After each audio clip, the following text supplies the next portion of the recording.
Hi everyone. Today we are going to see about the jaw relation in complete denture patients. Let's go into the topic. There are three types of jaw relation in this: orientation jaw relation, vertical jaw relation, horizontal jaw relation.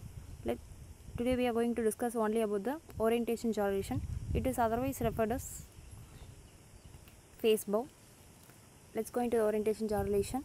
It is a relationship of mandibular to the maxillary structures according to the GPT. It is mainly recorded by using face bow. Face bow is nothing but is discovered by Snow in 1802. It is a caliper-like device which is used to record the relationship of mandible or maxilla to the temporomandibular joints. It also orients the cast and the articulator to the relationship of opening axis of the temporomandibular joint. These are the components of face bow. It also contains three sections. The three sections, first one is U-shaped frame, second one is bite fork, third one is locking device, and the compartments are U-shaped frame, condylar rods, bite fork, locking device, orbital pointer with clamp. Let's go into the U-shaped frame. It is a main frame of the face bow which gets attached with the help of the other structures are attached with the help of clamps. It extends from the region of temporomandibular joint to the 2 or 3 inches to the anterior of the face. It also records the plane of cranium. Next we go into the condylar rods. The condylar rods are nothing but two small metallic rods located on the either side of the U-shaped frame which connects the skin over the temporomandibular joint. It also helps to locate the hinge axis or opening axis of the TMJ. Instead of condylar rods, we can use earpiece that gets accurately fit into the external auditory meatus. In the condylar rods, there are two types: kinematic and arbitrary type. Arbitrary type arbitrary face bow ear fascia type can be used because the condylar rods doesn't accurately fit, so we can use it instead of condylar one earpiece type in the arbitrary face bow type.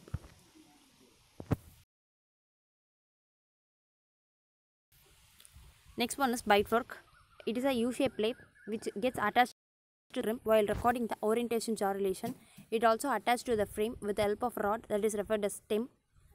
It lies below 3 mm of the occlusal surface within the occlusal rim.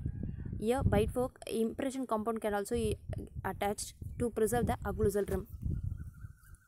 Next one is locking device, the third section of the face bow. It also attaches the bite fork to the U-shaped frame. Also supports face bow, occlusal rim, and cast during articulation. Consists two types of rods: transfer rod and transverse rod. The transfer rod is U-shaped frame, that is a vertical one, which also locked with thumb screw. The next one is transverse rod, which is an horizontal one, connects the transfer rod to the bite fork. Here, auto-adjusting or self-centering assembly can be applied here. These are the locking device. Next, we go into the types. That is, types is divided into two: arbitrary and kinematic. Here, arbitrary, there are various types: fascia type, earpiece type, anow type, slidematic, 12 bow, whip mix, and the kinematic are also referred as hinge face bow. Let's go into the arbitrary face bow. It is the most commonly used one. Hinge axis is approximately located in the position of to the posterior reference point, that is 13 mm anterior to the auditory meatus, from the outer canthus of the eye to the tragus of the tragus line of the ear.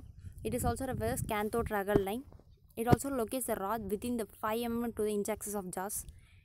These mechanisms are mainly done by Ritchie condylar marker.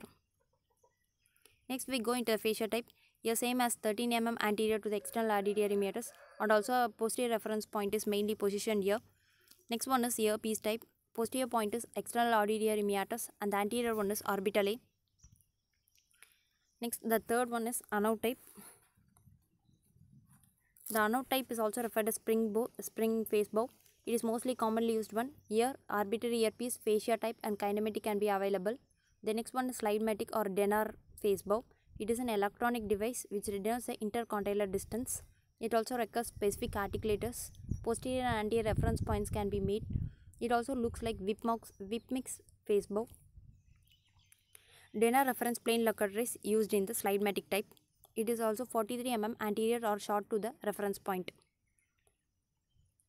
Next one, 12 bow. Arbitrary type doesn't require any physical attachment to these kind of mechanisms.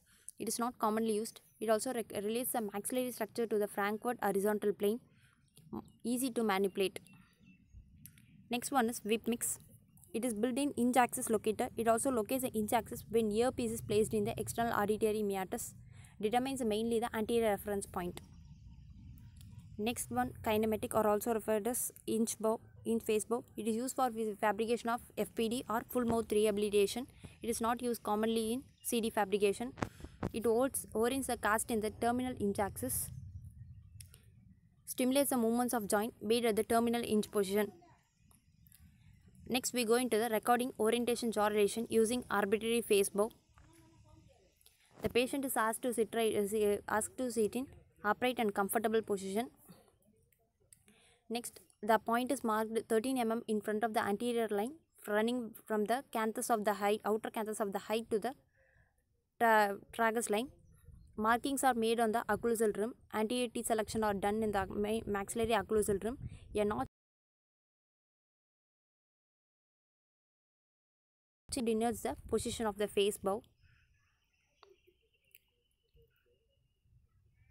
Sufficient space should be available to accommodate the bifocs, and the U frame along with the condylar rods are positioned in the maxillary structure, and the condylar rods are moved according to 13 mm anterior to the reference point and placed and locked. Then the alveolar is softened and sharpened to form horseshoe shape. Thickness shouldn't exceed more than 6 mm.